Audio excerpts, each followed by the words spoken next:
Good afternoon, everybody. Thanks for joining us. We're going to go ahead and get started. It's our distinct pleasure to welcome today here in Sri Lanka. We have our Undersecretary of State for Civilian Security, Democracy and Human Rights, Maria Otero, and of course an old friend and always a... We're going to begin with a short statement that Undersecretary Otero is going to make, and then we'll have an opportunity for questions and answers with both Assistant Secretary Blake and Undersecretary Otero. So, a series of productive meetings with the government of Sri Lanka, as well as with civil society, political leaders, and journalists. President Rajapaksa was kind enough to meet with me and to explain this government's vision to advance reconciliation among Sri Lanka's ethnic communities since the end of the conflict. I also had fruitful meetings with the Minister of External Affairs and the Secretary of Defense, among others. The United States has a long friendship with Sri Lanka, and we were one of the first countries to recognize the LTTE as a foreign terrorist organization in 1997. Since 1956, USAID has provided over $2 billion in assistance in Sri Lanka. This work benefits all Sri Lankans with initiatives in economic growth to sustainable development and is focused on two key areas: economic growth for conflict-affected regions and strengthen cooperation between the state and an engaged, active civil society. Our bilateral relationship with Sri Lanka is multifaceted. While I am the most senior U.S. government official to visit Sri Lanka since Secretary of State Colin Powell was here in 2005. I know that you have hosted visitors from several U.S. government agencies in recent months. This shows our robust and diverse relationship and the strong people-to-people and growing economic ties. During my trip, I had a chance to meet with officials and groups who focus on trafficking in persons, child labor, and human rights. The government of Sri Lanka has demonstrated improved performance, most notably in the successful prosecution and conviction of traffickers under the anti-trafficking legislation, and has rejuvenated its interagency task force on this issue. We welcome the opportunity to continue to work with the government to strengthen investigation and prosecution efforts and eradicate the scourge of trafficking in persons. Child labor is another area where the Sri Lankan government and NGOs are making a great deal of progress. Today, less than 2% of children are engaged in the worst forms of child labor in Sri Lanka. This is a significant achievement, particularly in this region, and we are even more encouraged by the government's plan to entirely eliminate the worst forms of child labor from this country by the year 2016. We also appreciate the work of the Sri Lanka Lessons Learned and Reconciliation Commission, LLRC. While it has shortcomings on accountability, the Commission addressed a number of crucial areas of concern to Sri Lankans and made substantive recommendations on reconciliation, devolution of authority, demilitarization, rule of law, media freedom, disappearances, and human rights violations and abuses that, if implemented, could contribute to genuine reconciliation and strengthening democratic institutions and practices. I discussed the recommendations with the President, and he assured me that they were looking to implement the LLRC report in a comprehensive manner. I urged the Sri Lankan government to share the details of their plan and begin fulfilling the recommendations called for in the report, and to credibly address outstanding issues of accountability. I confirmed that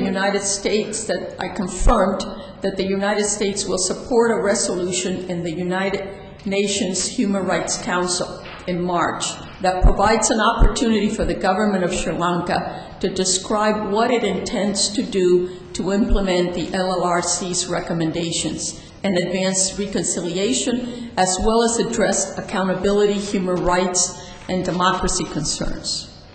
Ultimately, the government should address the needs of all communities in Sri Lanka by creating independent mechanisms that support reconciliation, democracy, and accountability for serious human rights abuses. It is critical to ensure the rule of law, to foster lasting reconciliation.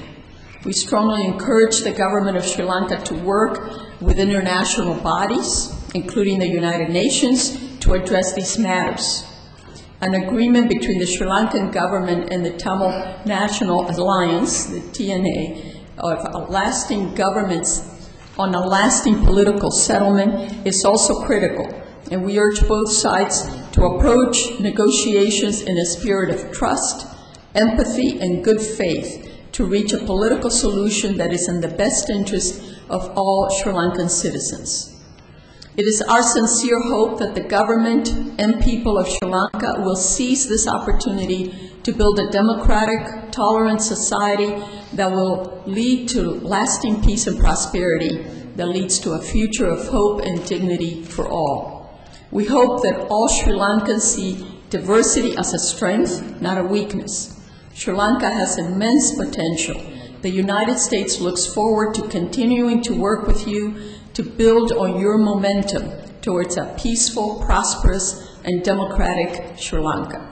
Thank you. For just a few moments of questions, if you could, we have 2 microphones on either side.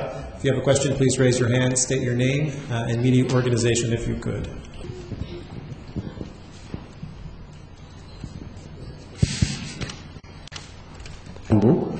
My first question is to the Undersecretary of State.